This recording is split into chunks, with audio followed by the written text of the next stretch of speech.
Welcome back, guys. Today we are watching Lost Season 1, Episode 15. Last time I did what felt like an incredibly long intro, so today we're just going to jump right into it. But before we do that, first we need to do the featured comment from the previous episode. Let's get into that, and then let's get into the new one. Let's go. This week's featured comment comes to us from LL Eldridge 1. Sorry if I mispronounced that in any way. I do the best I can, but I'm not great with screen names sometimes. Anyway, Eldridge writes, "Grats on the Claire reveal for the win. Appreciated hearing your backstory on how you ended up reacting to Lost. Wondering if you think you received any inadvertent spoilers from your wife or others who had watched it. For your sake, I hope not. Looking forward to your continuing journey. Cheers." Thanks for the comment and for your support. I feel like I've partially addressed this in other videos, partially probably in comments to other videos. I know not everybody goes through and reads all the comments, so what I'm gonna do actually is read my reply to this comment, because I listed out literally everything that I'm aware of that has ever been spoiled for me about the show. So let's get into that. So I said, here's everything that has ever been spoiled for me about the show, as far as I know. 1. My wife and sister discussed a monster in the jungle that they never actually showed. 2. Part of me picking Lost as a show to react to was Googling and YouTubing phrases like the best shows of all time. I stopped that research when one of the videos showed a clip of John, dressed like he is on the island, talking to someone on the phone. It felt spoilerish, but to be honest, with no context, I really have no idea what it means. For all I know, it could be in the next episode, or it could be in the last episode. For all I know, it's even possible that it's from a flashback scene. 3. Lastly, I was watching a video of someone reacting to Saw, and when the character Zep comes up on screen, they were like, "Oh, that's so-and-so from Lost." I haven't seen him on screen yet, so at the moment, I'm assuming he's with the group that Ethan is with, but as of right now, I don't actually know. And then my last part of that reply just said, as far as I know, that's every single thing that I've ever been spoiled on. So for any of you who have also been wondering about the answer to that question, I hope that covers it. Before we do jump into the main video, I do have one thing I want to discuss from last week's episode 14. I would have done one of my usual cut-ins into the video, but honestly, I didn't see it until I was putting together the thumbnail for the video. And at that point, the video has already been rendered. I've already uploaded it to YouTube. Usually it's while it's in the process of uploading to YouTube is usually when I'm putting the thumbnail and everything together. So I didn't have the opportunity to cut it into that video. So I'm going to mention it right now. And this is something that I noticed in Susan's house. There's a scene where Michael basically has the box and he's opened it. He's looking at the letters and the drawings and everything. I believe it's when he's about to walk into the room that Walt is in. There's a larger shot, and I will put a screenshot of it right now in the video so you can see what I'm talking about. And the thing that catches my eye is that there is I don't even know how to refer to it. There's a shape, a logo, whatever, that some of you have used in your profile pictures and that I have generally seen around. That is kind of an octagon type shape with some other shapes inside of it. I'm assuming that it's a logo that has to do with something that I'm going to find out about in the show. I have been very hesitant to dig into this on Google because I know that Google is going to spoil the crap out of me. So I went in, I pulled a very quick image of kind of what I'm talking about. I'm going to put it in the video right now. If you look at that octagon shape and you look at the ceiling behind Michael in this scene, the ceiling behind him is very similar. It's got an octagonal, however the hell you would pronounce that shape. There's lines cutting into it that are very similar to the lines that are in that logo. I am not by any means suggesting that I think that there is something magical about this room. I don't think it's anything like that. I just think that the showrunners picked that shot to basically be an Easter egg for people who have already seen the show at least once, who are now rewatching it, and all of a sudden little things are going to pop up to them that didn't really catch their eye the first time. You know, like, I'm sure there's tons of things that have gone right over my head that maybe I won't even catch on the second time. Maybe it'll take 2 or 3 times. But I'm sure there are little things where it's like, oh, the clock back there says that the time is 8:15, which was the flight number. Oh, the address of this apartment, which I never noticed before,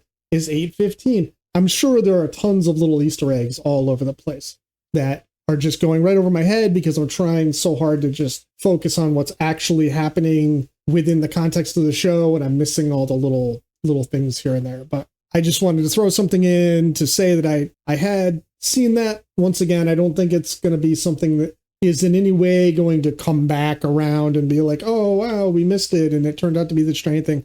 I just think it's just a little thing that they threw in there for people who come back and watch it multiple times. Anyway, talking a lot. Let's just get into this week's episode. Let's go. Over here! Jack! Where's Jack? Claire! Is she alive? What? Is she alright? Yeah.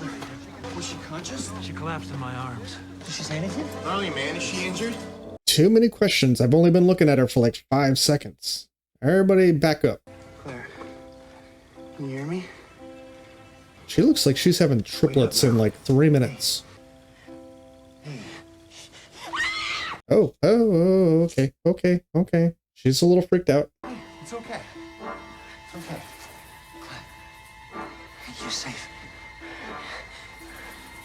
Who are you? That's an odd question. Who are you? Who are you people? Why does she not know who she is or who any of them are? I was really hoping we were going to get some answers out of Claire, but she doesn't seem to know anything. So why would that be? What would cause that? I feel like in the last episode, they said that she had been gone like a week. That's not a lot of time for that kind of amnesia to set in. Like, I guess she could have been drugged, but if they want the baby, that seems like that would be not a great idea. Like, to completely brainwash somebody, typically it takes more time. You could speed it up by drugging them, but that's risking the baby. You could probably speed it up by physically, like, torturing them. I don't know any Ethan.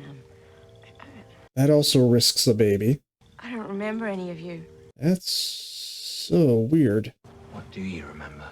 I was on a plane flying to LA from Sydney. Mm-hmm. Claire, we were all on that plane. It crashed here, on this island. That was almost a month ago. Well, if it's been almost a month, then why hasn't somebody come to get us? Because nobody knows where we are.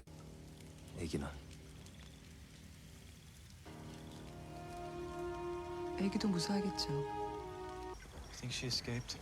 You were right beside me, Boone. You know as much as I do. Where'd she come from? I mean, we were out pretty deep. Nothing's out there. Something's out there. She didn't say anything at all about Ethan. Apparently, she doesn't even remember Ethan. The guy pretends to be one of us. He drags her to the jungle for almost 2 weeks. She doesn't remember him? Apparently. The way he's sitting is like almost like a monk. Claire, here's your journal. Might help. When he took you away, he took me too. The others came after us. Who is he? Ethan. Yeah, we were hoping you could tell us. Ethan's the bad guy. One of the bad guys. Why did he leave you? He hung me. We're friends. Yeah. Yeah, we're friends. If Charlie were a total dirtbag, he could totally take advantage of that situation. Suppose you ought to clean up then. It's time to put you to work. I just got through talking about how he's not a scumbag, and then we're going to have an episode where he does a bunch of illegal shit. Just graduated from Oxford.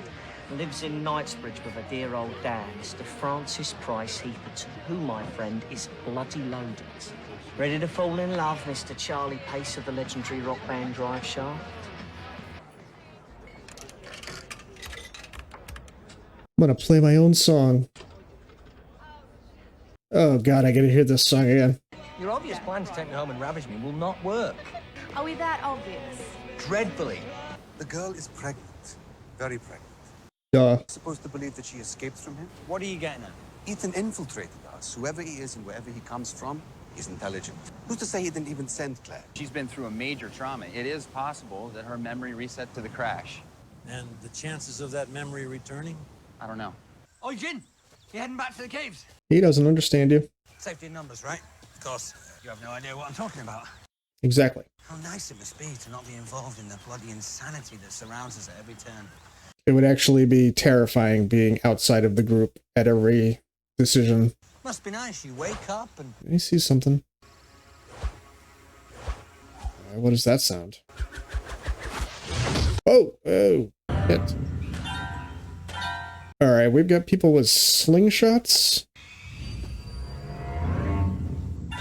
Dude. Charlie, I want her back. I want you to bring her back. Fuck off. What did you do?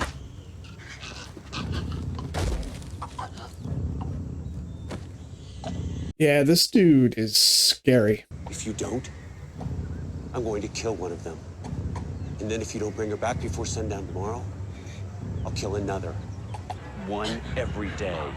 I'll kill you last. I mean, we got about a month's worth of people whose names we don't even know, so could lose a couple here and there. Take a week to figure out our strategy. What Ethan reminds me of, and this isn't going to make sense for any of you who have never watched The Walking Dead, but Ethan reminds me of a group of people in The Walking Dead that was called the Whisperers, because they could just be anywhere, basically at any time. We go out and we bloody kill him. Calm down, Charlie. We don't even know where he is. I think he's right. Man threatens to kill one of us unless we bring him Claire, and what, we just wait for that to happen? Running into the jungle unarmed is not going to get the job done. It's what does get it done. We circle the wagons. Tell a select few. He does what he says he's gonna do, and that blood's on our hands. Yeah, but if you tell everybody, then that's panic. You want to protect them, you need to start thinking defense. What if Ethan isn't alone?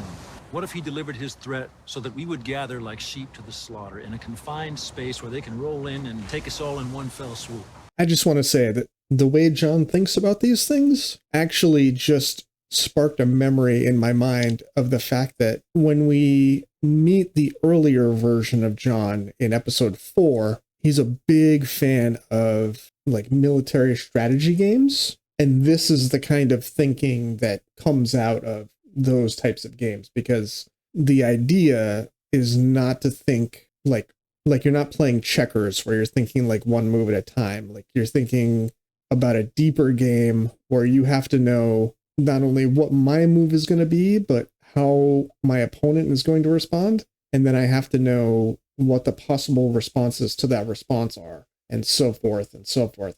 And a lot of times your level of success depends on how accurately and how many steps out into the future you can predict how things are going to play. So John's experience with that is coming in really handy in a situation like this, where the other people want to basically just react and just like run into the jungle looking for this guy. And John is thinking about the potential consequences, like all of the potential ways that threat could come back to them, and then trying to play out how would we respond in any of those given scenarios.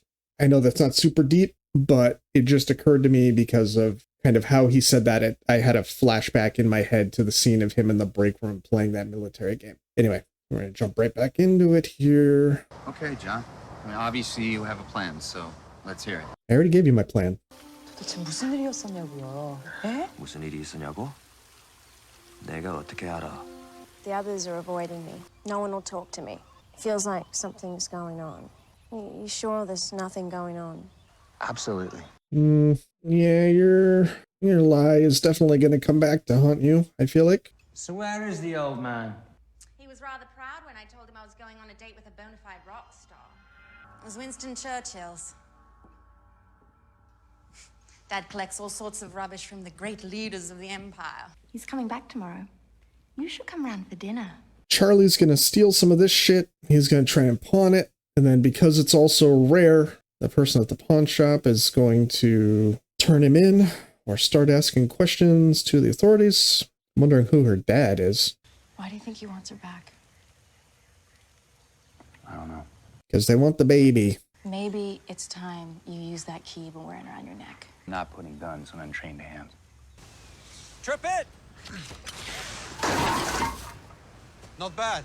I have fires prepared at 20-meter intervals. Excellent. Some of the men have volunteered for sentry duty. I'm going to put them on rotating shifts. I'll take a shift. Absolutely. We're counting on you, Boone. Saeed has actual military experience. That's good. What about the mountain? There could be another cave. It's safer here, Charlie. Nobody's safe. I didn't say safe. I said safer. I was responsible. I should have taken care of her. Charlie, nothing's gonna happen to her. I don't know if Lucy mentioned it to you, but I was in a band once myself, you know. Just wanted to be more practical. Responsible, I guess. A man has to provide. Thinking of doing a solo project. Wasn't he the bass player? I feel like bass players doing solo projects don't typically go well. I think that drive shaft might be dead. Yeah, congratulations to you. You're the last one to get the memo. You took a shot in what? Job, Tom. A job doing what? Selling copies. I've been getting you off on my skag for over a week now. The weekend without a fix. Monday should be bloody wonderful. That's gonna suck.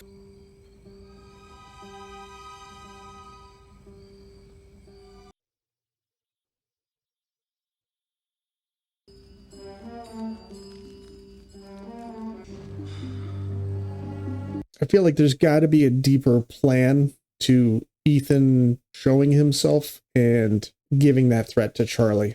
Because the more effective way of issuing that threat, more brutal, more effective, would be not to do that and then kill one of the random people in the group and leave a message with the body that says, "We want her back. Every day you don't bring her to us, another person's going to die." Because then it's not just a threat, you've actually done it. In this scenario, you've given them a threat and then you've allowed the group to kind of prepare themselves, which seems like it would make the job harder. But Ethan definitely seems very capable when it comes to this kind of stuff. So I would imagine that there's some reason for doing it this way. I guess potentially what you're doing is you're making the threat and then you're watching them to see how the group responds so that you can make a plan for how you're going to handle that. I don't know.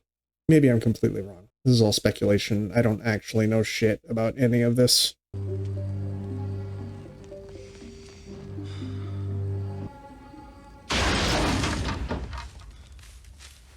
Dude, you fell asleep for a long time. I mean, that could be part of the plan, is to watch the group respond, try to figure out who in the group is going to fall asleep or not take their guard duties seriously, look for weaknesses, look for areas where maybe they don't post a guard because they assume that there's no way to get to them from that particular direction. Something's coming. Or someone. It's probably the dog. Aren't they missing Vincent still? Oh my god, I did it again. Apparently I'm only capable of predicting what's going to come out of the woods when things start rustling. Dude, if she's gone again. What happened? Is he alive? Oh, God. How did he get past us?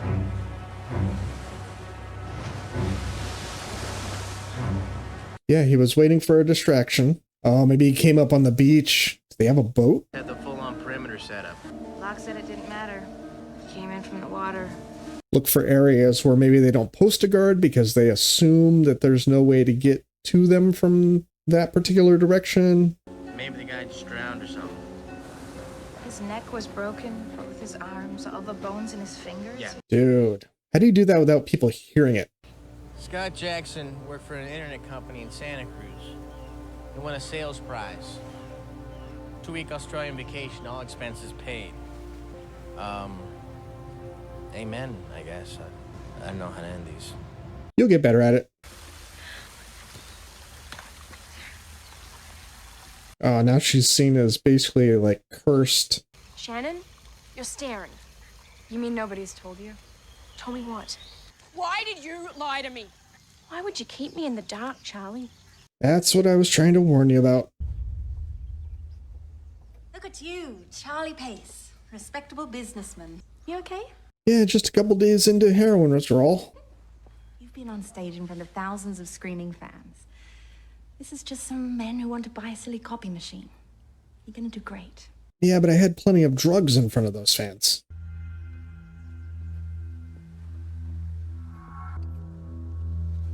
You have everything you need? Yeah, except for my self-respect. John, wanna take a walk? What do you think happens after the sun sets tonight? Well, if we don't bring Claire to him, rhetorical, Jack. Same thing happens tonight happened last night. Whoever he is, wherever he comes from, we're on Ethan's turf. He has the advantage. What if I told you that I had a way to get the advantage back?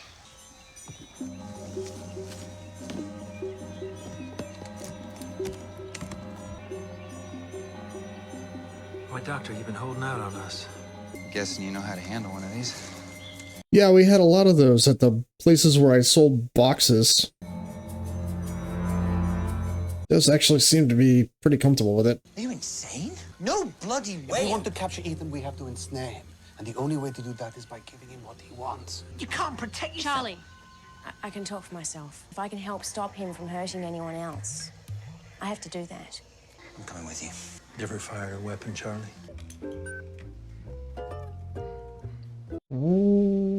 That's not working.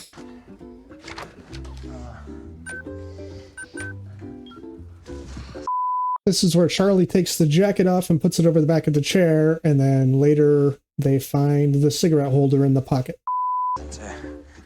One second. Not good, Charlie. Not good. Sweaty and nauseous. That's not going to help the copier.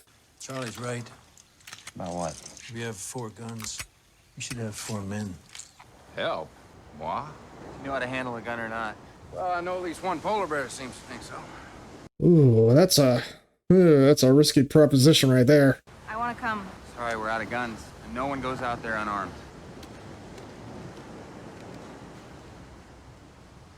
Lifted this off the marshal. Remember him, don't you? Yeah, I remember you shot him. And missed. Not to be nitpicky, but technically Sawyer didn't miss the marshal. He just didn't accurately shoot him in the heart. Ironically, if he had lived, he would be a great guy to have in this situation. And she's way more comfortable with guns than you think she is. You'll be surrounded at 5 points. Everyone will be in visual contact with you. Make sure you stay in the area I've shown you. We want him alive. How are you gonna fuck this up, Charlie? Rain coming in. Makes things slightly more difficult.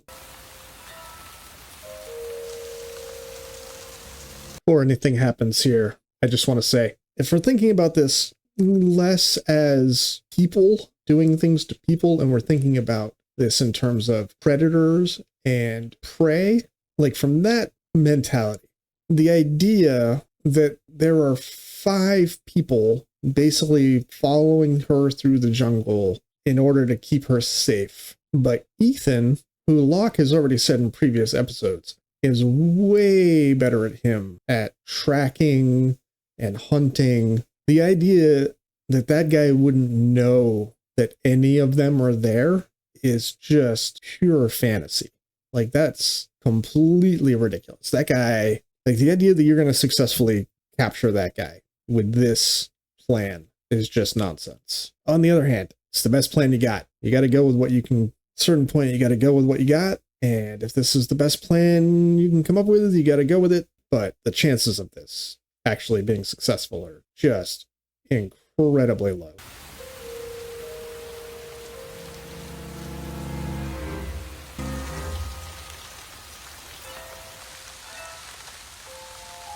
Also, you brought 5 people. What's to say he doesn't bring 10? Oh, it came. All right. Maybe he's just that set on getting her back. All right. How are we stopping this guy? Oh, nice tackle. Nice tackle. But now there's a loose gun. Please pick up the gun, Claire. Claire, pick up the gun. All right. Somebody concentrate on the gun that's on the ground.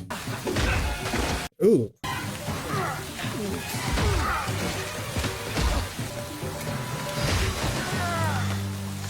Hold your fire. Don't shoot.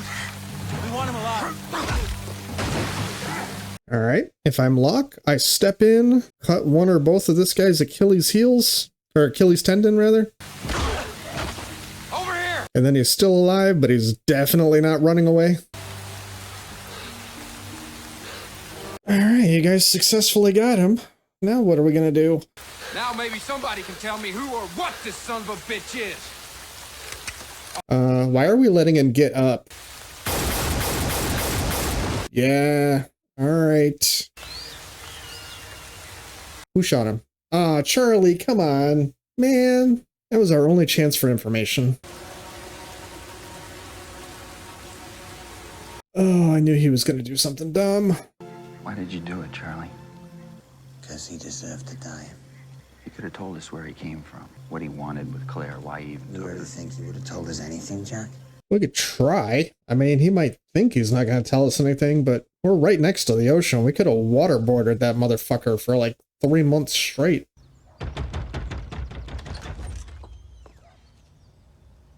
Charlie, Lucy, made a mistake. you made a mistake. My father's sales manager comes here to my house to return a cigarette case that the EMTs pulled from your suit pocket at the bloody hospital, and it still smells of your sick. You selfish bastard! I understand why you stole. Because you're a junkie. True. But I don't understand why you took the job. Because I thought I could turn my life around. I guess. I wanted to be better. Wanted to be respectable. I remember peanut butter. Oh, well, that's good. Why do I remember peanut butter? It was imaginary peanut butter, actually. I want to trust you. Good night, Charlie. Good night, Claire.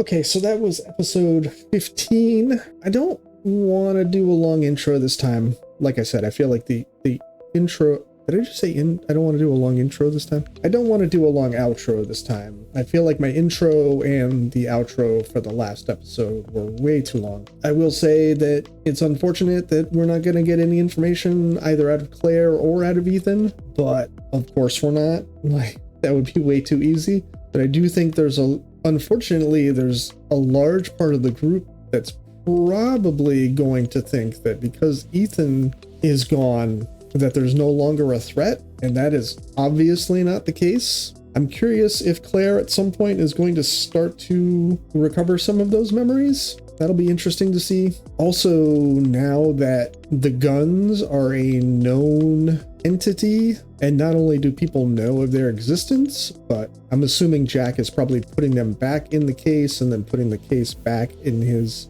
hiding spot. Now the group knows that they exist. And now at whatever point that there is some sort of a power struggle in the future, everything is going to come down to who can acquire and have control over those 5 guns that are now there. All right, so that's about it. Like I said, I want to keep this outro short and sweet so we can avoid all the endless chit chat that happened last time. I'm sure at some point during the editing phase on this, I'm going to see some things or think about some things that didn't occur to me on my initial watch, and I will be splicing those in during the episode like I have been doing lately. One last thing, this doesn't necessarily have to do with the show, more having to do with my videos that I've been doing. The past couple episodes, I've been doing some new stuff to try to make them either more visually appealing or more entertaining. If you've watched the last 2 or 3 episodes, hopefully you've picked up on some of that. Let me know down in the comments whether you've liked that, whether you've not liked that, whether you just haven't noticed it. And it's you know,